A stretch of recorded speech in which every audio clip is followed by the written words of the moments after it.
జీవపు మాటలు సజీవపు మాటలు నీ బ్రతుకును మార్చి దేవుని మాటలు. ఈరోజు నాకు ఒక ఆదేశం, దాని మీద వర్తమానం దేవుడు నాకు అనుగ్రహించినాడు. హగ్గయి గ్రంథం 1వ అధ్యాయము 5వ వచనం. కాబట్టి సైన్యములకు అధిపతియగు యెహోవా సెలవిచ్చినదేమనగా మీ ప్రవర్తనను గూర్చి ఆలోచించుకొనుడి. ఈరోజు ఈ ఒక్క ఆదేశం మీద దేవుని వాక్యం మనం వినబోతున్నాం. ఇక్కడ హగ్గయి గ్రంథంలో ఈ మాట ఎందుకు వచ్చిందని అంటే ఇక్కడున్న ఈ ప్రజలు వారు దేవుని కార్యాల కంటే ఎక్కువగా వారి సొంత కార్యాలకు ప్రాధాన్యత ఇస్తున్నారు. దైవ కార్యాలను వారు నిర్లక్ష్యం చేస్తున్నారు. అప్పుడు దేవుని వాక్కు వారికి ప్రత్యక్షమై మీ ప్రవర్తనను గురించి ఆలోచించుకొనుడి. మీరు ప్రవర్తన గురించి ఆలోచించుకోవాలి. మీరు చక్కని ప్రవర్తన కలిగిన వారైతే, లేక దేవుని దృష్టిలో యోగ్యమైన ప్రవర్తన కలిగిన వారైతే తప్పకుండా మీరు ఆశీర్వాదానికి వారసులవుతారు, దీవెనకు కారకులవుతారు. ఎందుకు అని ఈ సందర్భంలో చూసినప్పుడు, మీరు విస్తారంగా విత్తినను మీకు కొంచెమే పండెను, మీరు భోజనము చేయుచున్నను ఆకలి తీరకై ఉన్నది, పానము చేయుచున్నను చలి ఆగకున్నది, పనివారు కష్టము చేసి జీతము సంపాదించుకొనినను జీతము చినిగిపోయిన సంచిలో వేసినట్టుగా ఉన్నది. కాగా సైన్యములకు అధిపతి యెహోవా సెలవిచ్చినది ఏమనగా మీ ప్రవర్తనను గూర్చి ఆలోచించుకొనుడి. మీరు ఆలోచించుకోండి, ఎందుకు మీకు దీవెన లేదు, ఎందుకు మీకు ఆశీర్వాదం లేదు. మీరు ఎంతగా కష్టపడుతున్నారు కానీ మీరు ఫలము చాలా తక్కువగా అనుభవిస్తున్నారు. పరిశుద్ధ గ్రంథంలో పాత నిబంధనలో క్రొత్త నిబంధనలు చూసినప్పుడు రాజులు తమ ఇష్టానుసారంగా ప్రవర్తించి దేవునికి దూరమైనప్పుడు వారు సింహాసనముల నుండి తొలగింపబడినట్టు మనం చూస్తున్నాం. మరి కొందరు రాజులు దేవునికి భయపడి వివేకము కలిగి ప్రవర్తించినట్టు చూస్తూ ఉన్నాం. యోగ్యమైన ప్రవర్తన కలిగి ఉండాలని పరిశుద్ధ గ్రంథం మనకు బోధిస్తూ ఉంది. యెషయా 57:18 నేను వారి ప్రవర్తనను చూచితిని, వారిని స్వస్థపరచుదును, వారిని నడిపించును, వారిలో దుఃఖించు వారిని ఓదార్చుదును, వారిలో కృతజ్ఞతా బుద్ధి పుట్టించు, దూరస్తులకును సమీపస్తులను సమాధానం అని చెప్పి నేనే వారిని స్వస్థపరచదనని యెహోవా సెలవిచ్చున్నాడు. అంటే నీ ప్రవర్తనను చూస్తూ ఉంటాడు. నేను స్వస్థపరుస్తానని హామీ ఇస్తున్నాడు. ఎప్పుడు స్వస్థపరుస్తాడంటే నువ్వు దేవుని మాటకు విధేయత చూపి నీవు తగ్గించుకొని నీ పాపములకు మరి దేవుని యొద్ద నుండి క్షమాపణ పొందుకున్న తర్వాత తప్పకుండా దేవునికి నీ మీద కనికరం కలుగుతుంది. ఆయన నీ ప్రవర్తనను కనిపెట్టి నిన్ను స్వస్థపరుస్తాడు, నీ దుఃఖాన్ని తొలగిస్తాడు అని వాక్యం మనం చూస్తున్నాం. సామెతలు 3:5 చూడండి. స్వబుద్ధిని ఆధారము చేసుకొనక నీ పూర్ణ హృదయముతో యెహోవా యందు నమ్మకముంచుము, నీ ప్రవర్తన అంతటి యందు ఆయన అధికారమునకు ఒప్పుకొనుము, అప్పుడు ఆయన నీ త్రోవలను సరళము చేయును. అంటే నీ ప్రవర్తన దేవునికి ఇష్టమైన రీతిగా, అంటే నీ ప్రవర్తన అంతటి మీద ఆయన అధికారమే ఉండాలి. అంటే ఆయన చిత్తం చొప్పున నీవు నడవాలి.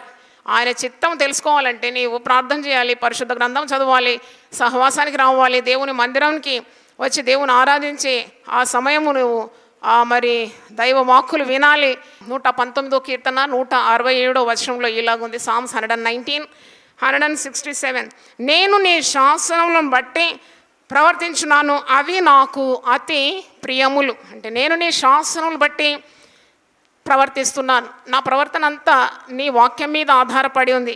నీ మాట చొప్పున నేను నడుస్తున్నాను, నా ప్రవర్తన చక్క చేసుకుంటున్నాను, అది నాకు చాలా ప్రీతికరంగా ఉందని కీర్తనకారుడు అంటున్నాడు. పరిశుద్ధ గ్రంథంలో ఉంది మన ప్రవర్తన తప్పకుండా అంటే దేవుని వాక్యం అనుసరించి ఉండాలని. మొదటి కీర్తనలో ఒక మాట ఉంది కదా, దుష్టుల ఆలోచన చొప్పున నడువక, పాపుల మార్గమున నిలవక, అపహాసకులు కూర్చుండు చోట కూర్చుండక, దివారాత్రము దేవుని వాక్యము ధ్యానించువాడు ధన్యుడు. అంటే నీ ప్రవర్తన ఎంత చక్కగా దేవుని వాక్యం తెలిసిన నీవు, అంటే నీ పాదానికి ఈ వాక్యము దీపంగా ఉంది, నీ త్రోవకి ఇది వెలుగ్గా ఉంది. కానీ ఇతరుల సంగతి ఏంటి? వారి ప్రవర్తనల గురించి ఉన్న బాధ్యత కూడా మన మీద ఉంది. అంటే నీకు వెలుగుంది, నీకు దృష్టి ఉంది, నీకు మనోనేత్రములు తెరవబడింది. మరి అంధకారంలో చీకటిలో కుడి ఎడమలు తెరవకుండా ఎంతోమంది ఉన్నారు. వారి కొరకు నిత్యం ప్రార్థన చేస్తూ మనం సేవ కూడా చేయాలి. మరి యెహోషువ భక్తునికి ప్రజలను కనాన్లోకి నడిపించడానికి ఉన్న ఆ బాధ్యత యెహోషువ భుజముల మీద పడినప్పుడు యెహోషువకు దేవుడిచ్చే ఆ వాక్కులు చాలా అద్భుతంగా అనిపించింది. యెహోషువ 1వ అధ్యాయం చూడండి. యెహోషువ ప్రవర్తన ఎలాగుండాలి. అంత పెద్ద సమూహాన్ని, అంటే లక్షలాదిగా ఉన్న సమూహాన్ని మరి మోషే తర్వాత నాయకత్వం యెహోషువకు దేవుడు ఇచ్చినాడు. మరి వీరిని నడిపించాలి, కనాన్లోకి నడిపించాలి. మోషే మృతి పొందిన తర్వాత యెహోవా నూను కుమారుడును మోషే పరిచారకుడైన యెహోషువకు ఇలాగ సెలవిచ్చాను, నా సేవకుడైన మోషే మృతి నొందెను కాబట్టి నువ్వు లేచి నీవును ఈ జనులందరూ యోర్దాను నది దాటి నేను ఇశ్రాయేలుకి ఇచ్చున్న దేశమునకు వెళ్ళుడి. అంటే ఇది దేవుడిచ్చే ఆజ్ఞ. కానీ ఇంత పెద్ద పనులు అప్పగించినాడు, ఇంత పెద్ద బాధ్యత. దేవుడు ఎప్పుడైనా బాధ్యతలు ఇస్తే సామర్థ్యం కూడా ఇస్తాడు. హల్లెలూయా. దేవుడు నీకు పని అప్పగిస్తే నీ ప్రవర్తనను కూడా చక్కబెడతాడు. దేవుడు ఎప్పుడైనా తను వాడుకునే పాత్రలను చక్కగా శుద్ధి చేసి పవిత్రపరిచి వాడుకుంటాడు. ఇక్కడ యెహోషువతో చాలా వాగ్దానాలు ఇచ్చినాడు. ఈ 1వ అధ్యాయము 1 నుండి 9 వచనాలు మీరు చదివితే వాగ్దానాలు ఉన్నాయి, ప్రవచనాలు ఉన్నాయి, ఆదేశాలు ఉన్నాయి. అన్ని మిళితమైన ఈ వచనాలు చూసినప్పుడు చాలా అద్భుతం అనిపించింది. ఇక్కడ 7వ వచనం చూడండి. నీవు నిబ్బరం కలిగి జాగ్రత్త పడి బహుధైర్యంగా ఉండి నా సేవకుడైన మోషే నీకు ఆజ్ఞాపించిన ధర్మశాస్త్రం అంతటి చొప్పున చేయవలెను. ప్రవర్తన అంటే he has to mind his conduct. మోషేకు దేవుడు సెలవిచ్చిన మాటలన్నీ మరి మోషే ఏ విధంగా నడిచినాడో ఆ విధంగా ఇతను కూడా ధర్మశాస్త్రం అంతటి చొప్పున చేయాలి. అప్పుడే నేను మోషేకు తోడై ఉండినట్లు నేను నీకు కూడా తోడై ఉండును. చప్పట్లు కొట్టి దేవుని స్తుతిద్దాం. హల్లెలూయా. నేను మోషేకు 5వ వచనం, నీవు బ్రతుకు దినములన్నిటను ఏ మనుషుడును నీ ఎదుట నిలవలేక ఉండును. ఎప్పుడైతే మరి దేవుని బిడ్డలు దేవుని ఆజ్ఞలను పాటిస్తూ దైవ శక్తితో ఉంటారో వారు బ్రతుకు దినములన్నిటను ఏ మనుషుడు వారి ఎదుట నిలవలేరు. అంటే ఆత్మశక్తి వారికి దేవుడు అనుగ్రహిస్తాడు. కానీ వారు దేవుని ఆజ్ఞలకు సంపూర్ణంగా విధేయులై ఉండాలి. మరి ముఖ్యంగా నాయకత్వంలో ఉండేవారు దేవునికి సంపూర్ణంగా లోబడినప్పుడే వారిని అనుసరించేవారు కూడా దేవునికి లోబడగలరు. అందుకే యెహోషువను సిద్ధపరుస్తూ ఉన్నాడు. నీవు బ్రతుకు దినములన్నిటను ఏ మనుషుడు నీ ఎదుట నిలవనేరడు. నేను మోషేకు తోడై ఉండినట్లు నీకును తోడై ఉందును. నిన్ను విడువను, నిన్ను ఎడబాయను, నిబ్బరము కలిగి ధైర్యముగా ఉండుము. హల్లెలూయా. చూడండి మరి ఆఖరి వచనం 9వ వచనం చూడండి. నేను నీకు ఆజ్ఞ ఇచ్చున్నాను కదా, నిబ్బరం కలిగి ధైర్యంగా ఉండుము, దిగులు పడకుము, జడియకుము. నీవు నడుచు మార్గమంతటిలో నీ దేవుడైన యెహోవా నీకు తోడై ఉన్నాడు. మరి 7వ వచనం చూసినప్పుడు నీవు నడుచు ప్రతి మార్గమున చక్కగా ప్రవర్తించున్నట్లు నీవు దాని నుండి కుడికి కానీ ఎడమకు కానీ తొలగకూడదు. ఇవన్నీ మనం గమనించినప్పుడు దేవుడు యథార్థముగా ప్రవర్తించు వారికి ఏ మేలు చేయక మానడని 84వ కీర్తన 11వ వచనంలో ఉంది. ఆయన యథార్థంగా ప్రవర్తించు వారికి ఏ మేలు కూడా చేయక మానడు. 1 సమూయేలు 18వ అధ్యాయము 14వ వచనం, 1 శామ్యూయల్ 18:14 ఒకసారి తీయండి. మరియు దావీదు సమస్త విషయంలో సుబుద్ధి కలిగి ప్రవర్తింపగా యెహోవా అతనికి తోడుగా ఉండెను. అంటే విశ్వాసి కూడా దేవుని నియమాల్లో చక్కగా దేవుని ఆజ్ఞలను పాటిస్తూ సుబుద్ధి కలిగి ప్రవర్తించినప్పుడు దేవుడు మనకు నిశ్చయంగా తోడుగా ఉంటాడని మనం గమనిస్తున్నాం. అలాగే మీరు 2 సమూయేలు 5వ అధ్యాయం 10వ వచనం చూసినప్పుడు ఆయన చక్కగా ప్రవర్తించినప్పుడు అతడు వర్ధిల్లినాడని 10వ వచనం. దావీదు అంతకంతకు వర్ధిల్లెను, సైన్యములకు అధిపత్యకు యెహోవా అతనికి తోడై ఉండెను. హల్లెలూయా. దేవుడు తమకు తోడుగా గల జనులు ధన్యులు. 15వ కీర్తనలో ఉంది, యెహోవా నీ గుడారములో అతిథిగా ఉండదగిన వాడెవడు? నీ పరిశుద్ధ పర్వతము మీద నివసింపదగిన వాడెవడు? యథార్థమైన ప్రవర్తన కలిగి నీతిని అనుసరించు హృదయపూర్వకంగా నిజము పలుకువాడే. కానీ మన ప్రవర్తన చక్కగా ఉండాలి. చాలాసార్లు యథార్థత వదిలిపెడదాం, అది దేవునికి ఇష్టం లేదు ఏమాత్రం. ఎందుకంటే దేవుడు సత్యవంతుడు, న్యాయవంతుడు, నీతిమంతుడు. ఆయనతో సహవాసము కావాలి అన్నప్పుడు నీలో అసత్యం ఉంటే నీతో ఆయన ఏ విధంగా ఉండగలడు? ఆయన ఏ విధంగా నీలో నివసింపగలడు? సాతానుడు అబద్ధికుడు, అబద్ధికులకు జనకుడు. అబద్ధము సాతాను నుండే వస్తుంది. కాబట్టి చిన్న అబద్ధం పెద్ద అబద్ధం అంటారు. ఏ చిన్న అబద్ధం కాదు. సత్యం నీ నుండి తొలగిపోకుండా నీ ప్రవర్తనను చక్కగా ఉంచుకోవాలని, యథార్థంగా ప్రవర్తించాలని, నీతిని అనుసరించి నిజము పలకాలి. హృదయపూర్వకంగా నిజం పలికితేనే దేవుని సన్నిధి. నీ గుడారంలో అతిథిగా ఉండదగిన వాడు ఎవడు? దేవుని గుడారం అంటే దేవుడు నివసించే స్థలం, దేవుని సన్నిధి, లేక పరలోకం, లేక ఆ యొక్క మౌంట్ సయాన్, సియోను కొండ అని అంటారు కదా. మరి దేవుని పట్టణం యెరూషలేము అంటే నువ్వు ఏ విధంగా మరి వర్ణించాలన్నా వర్ణించగలవు. మొత్తానికి దేవుడు ఉండే స్థలం, దేవుని సన్నిధి.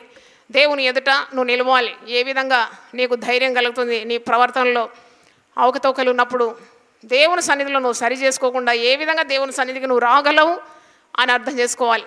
మరి 3వ వచనం చూడండి. ప్రవర్తనలో అటివాడు నాలుకతో కొండములాడడు, తన చెలికానికి కీడు చేయడు. కొందరి ప్రవర్తన చూసినప్పుడు అసత్యంతో నిండి ఉంటుంది. వారు ఉద్యోగ స్థలాల్లో కూడా వారు లంచములు పుచ్చుకుంటారు, దుర్నీతి కార్యాలు చేస్తారు. ఇటివారు మరి దేవుని వద్ద నుండి దీవెన ఎలా పొందుకుంటారు? నాలుకతో కొండములాడు, నాలుకతో అబద్ధాలు, నాలుకతో మరి కొండములాడడం, నాలుకతో కల్పనా కథలు చెప్పి కొన్ని కుటుంబాలు కూల్చడం, ఇలా నాలుకతో అసత్యం, ఇలా ఎన్నో కార్యాలు నాలుకతో చేస్తుంటారు. అది దేవునికి అయిష్టం. అట్టి ప్రవర్తన ఉంటే తొలగించుకోవాలి. నీ చెలికానికి నువ్వు కీడు ఏనాడు తలంచొద్దు, తలపెట్టొద్దు. నీ పొరుగువాని మీద నీవు నింద మోపకూడదు. అతని దృష్టికి నీచుడు, అసహ్యుడు అంటే సన్మార్గులను అతడు సన్మానిస్తాడు. అంటే నీతిని ప్రేమిస్తున్నాడు, దుర్నీతిని ద్వేషిస్తున్నాడు. అంటే దేవునికి ఇష్టమైన ప్రవర్తన గలవాడు, దేవుని సన్నిధిలో నిలవగలవాడు ఈ విధమైన స్వభావం కలిగి ఉంటాడు అని. 4వ వచనం, అతని దృష్టికి నీచుడు, అసహ్యుడు, అతడు యెహోవా యందు భయభక్తులు గలవాన్ని సన్మానించును. అతడు ప్రమాణం చేయగా నష్టము కలిగినను మాట తప్పడు. అంటే keeps his word even he has to undergo a loss. అంటే గొప్ప నష్టం అతనికి సంభవించిన అతడు ఒకవేళ మాట ఇస్తే ఆ మాట నిలుపుకుంటాడు. తన ద్రవ్యము వడ్డీకియడు. నిరపరాధిని చంపుటకై లంచము పుచ్చుకొనడు. ఈ ప్రకారం చేయవాడు ఎన్నడూను కదల్చబడడు. చప్పట్లు కొట్టి దేవుని స్తుతిద్దాం. హల్లెలూయా. ఈ విధంగా చేసేవాడు వాడు సియోను కొండవలే ఉంటాడు. వాడు దేవుని నమ్ముకున్నాడు, దేవుని వారికి ఆశ్రయంగా చేసుకున్నాడు. తన ప్రవర్తన దేవుని చిత్త ప్రకారమే ఉన్నది, కానీ దేవుని విరుద్ధంగా, న్యాయ విరుద్ధంగా, సత్యానికి విరుద్ధంగా ప్రవర్తించడం లేదు. కాబట్టి దేవుడు అతనికి ఆధారంగా ఉంటాడు. అతడు ఏనాడు కదల్చబడడు. దేవునికి స్తోత్రం. 15వ కీర్తనలో ఒక విశ్వాసి ఏ విధంగా తన సత్ప్రవర్తన కలిగి దేవునికి ఇష్టమైన రీతిలో జీవించాలో చాలా చక్కగా ఉంది. 24వ కీర్తన కూడా చూడండి. భూమియు దాని సంపూర్ణతయు, లోకమును దాని నివాసులను యెహోవావే. హల్లెలూయా. అంటే నీకు కొన్ని కార్యాలు వివరించకముందు దేవుని యొక్క గొప్పతనాన్ని మొదటి వరుసలోనే తెలుసుకుంటున్నావు. దేవుడు ఎవరు? దేవుని బిడ్డగా ఉండాలంటే నువ్వు ఎలా ఉండాలి? దేవుడు భూమి ఆకాశములను సృజించిన వాడు. నీ సహాయము భూమి ఆకాశములను సృజించిన వాని యొద్ద నుండి వస్తుంది. ఆయన భూమిని, దాని సంపూర్ణతను, లోకమును, దాని నివాసులు ఇవన్నీ కూడా దేవునికి చెందినవి. ఆయన సముద్రముల మీద దానికి పునాది వేసాను, సముద్రముల మీద పునాది వేసాను, ప్రవాహ జలముల మీద దాన్ని స్థిరపరిచాను. ఈ మాట నాకు చాలా ఆనందాన్ని కలుగజేసింది. సముద్రం మీద మనం ఏదైనా అంటే అంత కదులుతున్న సముద్రం మీద ఏది పెట్టినా నిలుస్తుందా?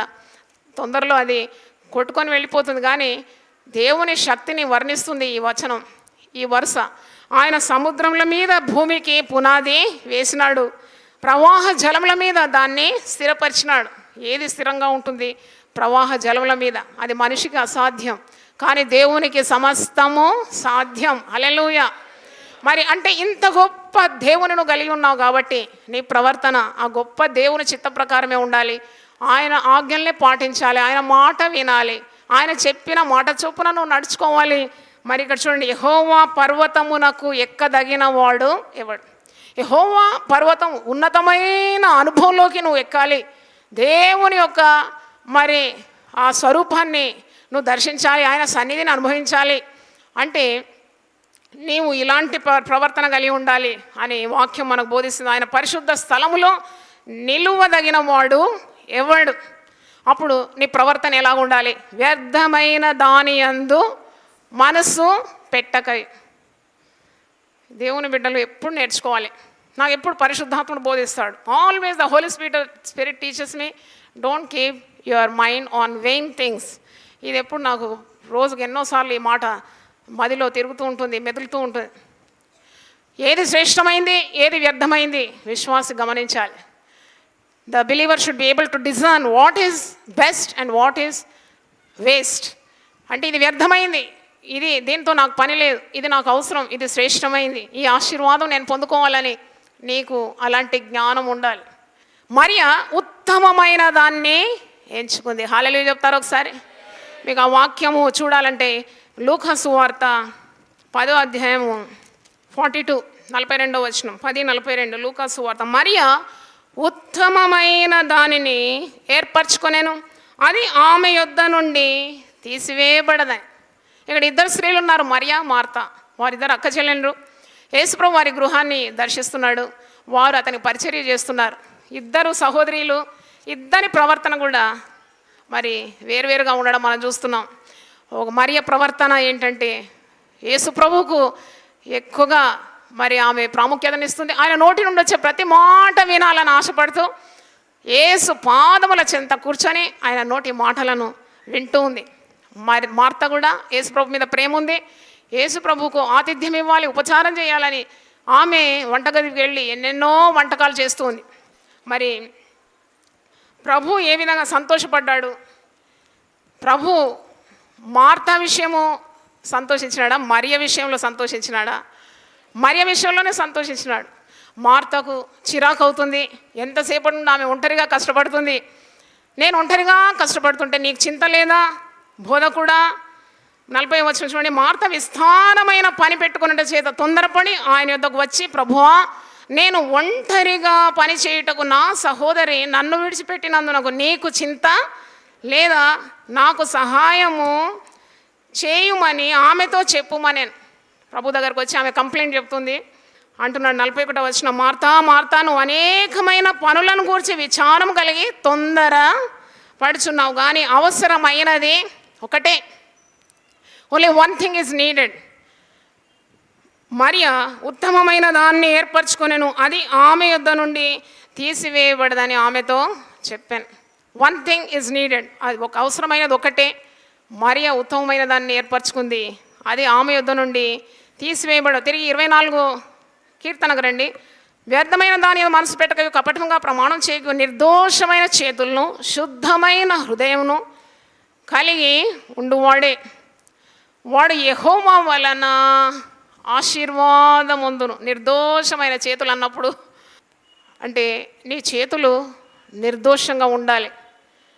ప్రేమ నీకు లేకుంటే నరహత్యతో సమానమని పరిశుద్ధ గ్రంథం బోధిస్తుంది. If you don't have love, it is equal to murder. And నువ్వు ఒకరిని కించపరచడం కానీ, ఒకరిని ద్వేషించడం కానీ, ఒకరిని తక్కువగా అంచనా వేయడం కానీ, ఒకరిని గాయపరచడం కానీ, ఒకని పేరు ప్రతిష్టలు పాడు చేయడం కానీ, ఇవన్నీ కూడా దేవునికి అయిష్టమైన కార్యాలు. అంటే నీ ప్రవర్తన చక్కబెట్టుకోవాలి. కొందరు ముందు బాగా మాట్లాడతారు, మనం అటు వెనక తిరగానే మన మీద అన్నీ ఉల్టా మాట్లాడుతుంటారు. అంటే ముందు మాట్లాడిన మాటలు కావు, మరొకరితో చెప్పేది.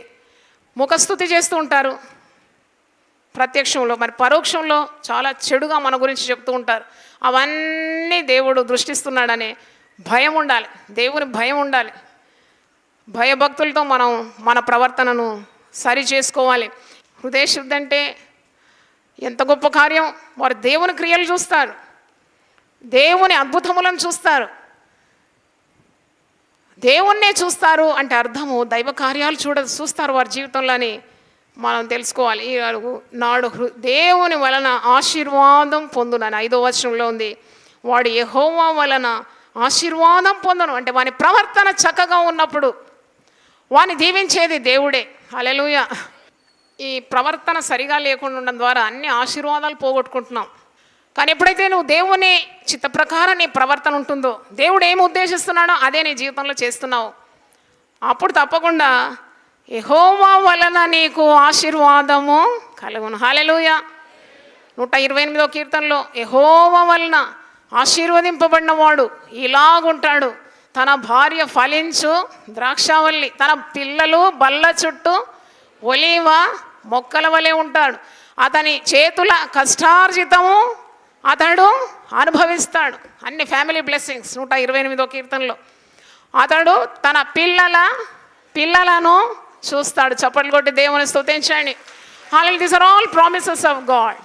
దేవుని నియమాల్లో ఉన్నప్పుడు మన ప్రవర్తన దేవుని దృష్టికి అంగీకారంగా ఉన్నప్పుడు తప్పకుండా ఈ ఆశీర్వాదాలన్నీ మనవే అయిపోతుంది. మరి దేవుని వలన దీవెన 5వ వచనం, తన రక్షకుడైన దేవుని వలన నీతిమత్వం నందును ఆయన ఆశ్రయించు వారు యాకోబు దేవాని సన్నిధిని వెదుకువారు అట్టివారు. 1 సమూయేలు గ్రంథం 2వ అధ్యాయంలో మనం చూస్తాము. ఏలి యాజకుడు ఆయన దైవ కార్యాలు చేసేవాడు. కానీ తన కడుపున పుట్టిన సంతానం మాత్రం విరుద్ధంగా ఉన్నారు. వారి ప్రవర్తన ఎంత భయంకరంగా ఉందో చూడండి. 1 సమూయేలు 2:12. ఏలి కుమారులు యెహోవాను ఎరగని వారై మిక్కిలి దుర్మార్గులై ఉండిరి. 17వ వచనం చూడండి. అందువలన జనులు యెహోవాకు నైవేద్యం చేయటందు అసహ్యపడుటకు ఆ యవనులు కారణమైరి గనుక వారి పాపము యెహోవా సన్నిధిని బహు గొప్పదాయను. ఎందుకంటే వారి ప్రవర్తన సరిగా లేదు. ఏమో దేవుని సన్నిధిలో చాలా గొప్పగా అయిపోయిందని చూస్తున్నాము. మరి 22వ వచనం చూడండి. ఏలి బహువృద్ధుడాయను, ఇశ్రాయేలులకు తన కుమారులు చేసిన కార్యములన్నీ వారు ప్రత్యక్ష గుడారం యొక్క ద్వారం దగ్గరకు సేవ చేయుటకు వచ్చిన స్త్రీలతో శయనించుట మాట చెవిని పడగా వారిని పిలిచి ఇట్లా అంటున్నాడు, ఒక మాట అంటున్నాడు, బిడ్డలారా మీరు ఇంత ఘోర కార్యక్రమం చేస్తున్నారేంటి? చూడాల్సిన ఒక మాట 25వ వచనం. నరునికి నరుడు తప్పు చేసిన ఎడల దేవుడు విమర్శ చేయను, కానీ ఎవరైనా యెహోవా విషయంలో పాపము చేసిన ఎడల వాని కొరకు ఎవడు విజ్ఞాపనము చేయను. ఎంత పెద్ద మాట. నువ్వు దేవుని విషయాల్లో పాపం చేస్తున్నావా? 17వ వచనం 4:17లో హోఫ్ని ఫినాహస్ అనే 2 కుమారులు కూడా శత్రువుల చేత కూలినారు, మృతులైపోయినారని చూస్తున్నాం. ఒక మంచి మాట మన ప్రవర్తన విషయం. 1 సమూయేలు 2వ అధ్యాయము 30 చివరి భాగంలో నన్ను ఘనపరచు వారిని నేను ఘనపరుస్తాను. చూడండి, ఏలి కుమారులు దేవుని ఘనపరచలేదు. వారి అంతము భయంకరంగా వారు మృతులు కావడం మనం చూస్తున్నాం. మరి ఇక్కడ దేవుని ఘనపరచాలి, నన్ను ఘనపరచు వారిని నేను ఘనపరుస్తాను అనే వాక్యం చూస్తున్నాం. అంటే మన ప్రవర్తనలో మనం ఒకవేళ కుడికి కానీ ఎడమకు కానీ జారుకుంటే నువ్వు ప్రార్థన చేసి దేవుని సహాయం కోరుకోవాలి. 143వ కీర్తన 10వ వచనంలో భక్తుడు ఈ విధంగా ప్రార్థన చేస్తున్నాడు, దేవా నీ చిత్తానుసారంగా ప్రవర్తించుటకు నాకు నేర్పు. Lord teach me how I should behave according to your will. యథార్థవంతుల మార్గము రాజమార్గం అంట. నేను చక్కగా నడవాలి సమభూమి గల ప్రదేశంలో, అంటే తప్పకుండా నీ చిత్తానుసారంగా ప్రవర్తించటకు నాకు నేర్పు. మనకు ఆశీర్వాదాలు రాకుండా ఉండడానికి తప్పకుండా మన ప్రవర్తనలే కారణంగా ఉంటుంది. పాత స్వభావం వదిలిపెట్టాలి. నువ్వు మారు మనసు పొంది రక్షణ పొంది బాప్తిసం తీసుకొని యేసు ప్రభు మార్గంలో నడుస్తున్నావు. అప్పుడు ఈ పాత రోత బుద్ధులన్నీ కూడా వదిలిపెట్టాలి. దేవుని దీవెన పొందడానికి, దేవుని ఆశీర్వాదం అనుభవించడానికి మరి ఏ మార్గం లేదు. దేవునికి విధేయత చూపి మన ప్రవర్తన చక్కబెట్టుకోవడమే. దేవుడి ఈ మాటలను దీవించును గాక. ఆమేన్. ప్రార్థన చేసుకుందాం. ప్రభువా, నీ పరిశుద్ధ నామమునకు స్తోత్రం చెల్లిస్తున్నాను. ఇచ్చిన ఈ మంచి వాక్యం కొరకు నీకు స్తోత్రం ప్రభువా. మా ప్రవర్తన విషయం ఆలోచించమని ఆదేశంతో మాతో మాట్లాడినావు. మీ ప్రవర్తనను గురించి ఆలోచించుడి అని హగ్గై 1:6 ఉన్న ఆదేశం మేము ధ్యానించినాము. మా ప్రవర్తనను చక్కబెట్టమని అడుగుతున్నాను. మా ప్రవర్తనను దిద్దుమని వేడుకుంటున్నాము. దేవుని వాక్యం విన్న వారిలో ఇంకా అవిధేయత ఉంటేనైనా వారి ప్రవర్తన సత్ప్రవర్తనగా కాకుండా దుష్ట ప్రవర్తన ఉంటే వారు మారు మనసు పొందడానికి మీరు సహాయం దయచేయండి. ప్రతి హృదయంలో ఈ వాక్యాన్ని మీరు నాటుమని సకల ఆశీర్వాదాలు మీరు దయచేయండి. ఎప్పుడైతే నీ కార్యాలకు మేము ప్రాధాన్యత ఇవ్వమో మా కష్టార్జితం వ్యర్థమైపోతుందని దేవుని యందు నమ్మకం ఉంచే ప్రతి విశ్వాసి ప్రవర్తనను కాపాడమని అడుగుతున్నాను. నీకు అంగీకారమైన ప్రవర్తన ప్రతి ఒక్కరికి మీరు దయచేయమని ప్రభువా, నీ చేతులెత్తి దేవుని వాక్యం విన్న ప్రతి ఒక్కరిని ఆశీర్వదించమని యేసు దివ్యనామములో అడిగి వేడుకుంటున్నాను తండ్రి. ఆమేన్. దేవుడు మనల్ని సమృద్ధిగా ఆశీర్వదించును గాక. జీవపు మాటలు, సజీవపు మాటలు. ఇంతవరకు మీరు సిస్టర్ జాయ్ చరణ్ గారి సందేశం విని ఆశీర్వదింపబడ్డారని నేను నమ్ముచుంటున్నాను. మీ స్పందన మాకు తెలియజేయండి. మరియు మీ ప్రార్థన అవసరతలు మా ఆత్మీయ పుస్తకములు పొందుకొనుటకు మాకు ఫోన్ ద్వారా కానీ లేక ఉత్తరం ద్వారా కానీ మరి ఈమెయిల్ ద్వారా కానీ మాకు తెలియజేయాలని మేము మీకు మనవి చేస్తున్నాము. మా address Sister Joy Cherian, United Peoples Fellowship, house number 1-9-52 by E/3, Ramnagar, Hyderabad 5,20,000. Phone number 04027624030. మరి ఒకసారి 04027624030. మా ఈమెయిల్ joycherian@hotmail.com మరియు వెబ్సైట్ www.joycherian.com.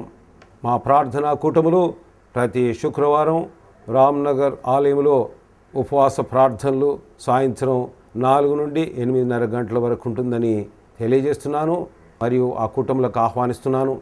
మరియు ప్రతి ఆదివారం రామ్నగర్ ఆలయంలో ఉదయకాల ఆరాధన 6 నుండి 8:30 గంటల వరకు ఉంటుంది.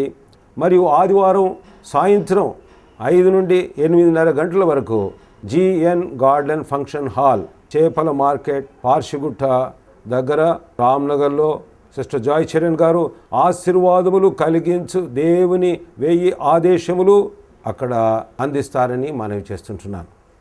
ఈ టీవీ కార్యక్రమం ముందుకు కొనసాగించబట్టకు ప్రార్థించి సహకరించాలని మనవి చేస్తున్నాం. దేవుడు మిమ్మల్ని దీవించుగాక. నిరాశలే